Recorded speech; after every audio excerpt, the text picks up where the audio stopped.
Nalinka na loba mutu normal abonga na bilobela te. Et puis kala to eba bilobela eza ya bana basi. Sikunga na comprendre te mibali bakoma bilobela koleka bana basi ezala nini?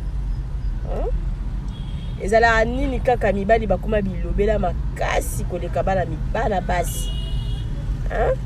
Mibali bakoma osala basi ba chantage ya lokuta koleka bana basi kala to yebaki ke mwana mwasi nde mutaka kosala mobali chantage.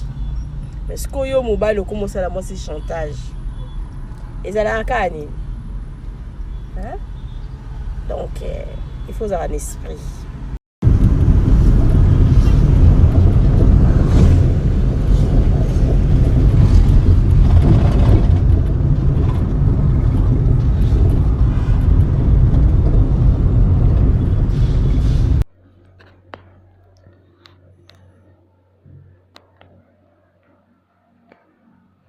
Jolie maison.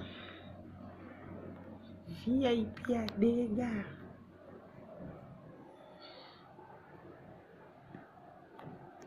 Au vendre la flat beaucoup ça. Flat moko bien climatisé. Et tout comme ma casse.